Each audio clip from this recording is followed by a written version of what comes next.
साहब, एक रात के लिए आप मेरे साथ चलो, मैं आपको 1 लाख रुपए दूंगी। क्या बोल रही हो तुम? फिर से बोलना। मैंने क्या बोला? मैंने तो कुछ भी नहीं बोला। ज्यादा होशियार बनकर मत दिखाओ तुम मुझे। मैंने सब कुछ सुन लिया है। समझ आया तुम्हें? बताओ मुझे, तुम मुझसे ज्यादा क्यों बोल रही थी? जब तुमने सब कुछ सुन ही लिया है तो इतने भोले क्यों मर रहे हो? चलो मेरे साथ। तुम्हें पता भी है तुम मुझसे क्या बोल रही हो? जिस कंपनी में तुम ये नौकरी कर रही हो ना, उस कंपनी की मेरी वाइफ मैनेजर है। और अगर मेरी वाइफ को पता चल गया कि तुमने मुझसे ये सब बोला है तो वो तुम्हें नौकरी से निकाल देगी।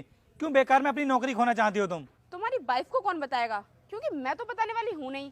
और मुझे लगता है 1 लाख रुपए मिलने के बाद तुम भी नहीं बताओगे अपनी वाइफ को। जब तुमको पता है कि मैं शादीशुदा हूँ और उसके बाद भी तुम मुझसे ये सब बोल रही हो। अरे जब तुम्हारे पास इतना ही पैसा है तो तुम यहाँ पर ये मामूली सी सिक्योरिटी गार्ड की नौकरी क्यों कर रही हो? अरे सर, आप ये फालतू की बकवास क्यों कर रहे हो? आपको चलना है मेरे साथ तो बोलो।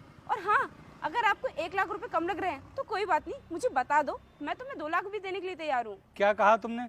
2 लाख रुपए?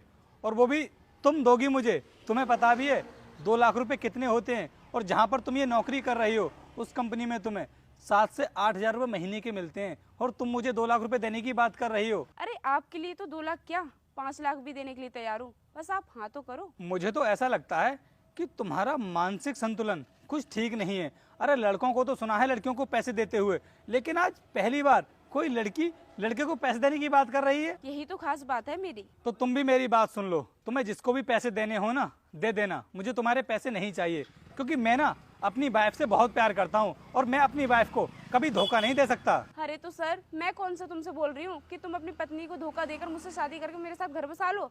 मैं तो तुम्हें बस ये बोल रही हूँ कि तुम मेरे साथ चलो। जब मैंने आपसे बोल दिया कि मुझे आपके साथ नहीं जाना है तो फालतू मेरे पीछे क्यों पड़ रही हो आप? देख लो सर, ये मौका जिंदगी में बार बार नहीं आता। जब मैंने तुमसे एक बार मना कर दिया तो तुम मेरी बात को समझ क्यों नहीं रही हो? मुझे लगता है अपनी वाइफ को ना यहाँ पर बुलाना ही पड़ेगा, तब उनको बताता हूँ कि तुम मेरे साथ क्या बदतमीजी कर रही हो। भाई तुम्हें नौकरी से निकालेंगी।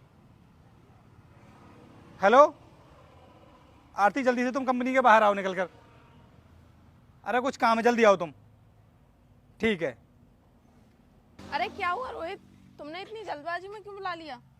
आरती, तुमने ये किस तरह की सिक्योरिटी गार्ड को यहाँ पर लगा के रखा है? तुम्हें पता है ये मुझसे क्या बोल रही थी? अरे ऐसा भी क्या बोल दिया इसने तुमसे जो तुम इतना भड़क रहे हो? ये मुझसे बोल रही थी कि तुम मेरे साथ चलो, मैं तुम्हें 2 लाख रुपए दूंगी। क्या ये ऐसा बोल रही थी? लेकिन ये ऐसा नहीं बोल सकती, मैं इसे बहुत अच्छे से जानती हूँ। ये हमारी कंपनी की सबसे शरीफ लड़कियों में से एक है। तो तुम्हें क्या लगता है जो मैं तुमसे बोल रहा हूँ मैं झूठ बोल रहा हूँ? आरती है ऐसा ही बोल रही थी मुझसे। तुम मेरी बातों का विश्वास करो या ना करो। रोहित, ऐसा नहीं हो सकता। मुझे लगता है तुम्हें कोई गलतफहमी हो गई होगी। तुम अपने पति की बातों को छोड़ करके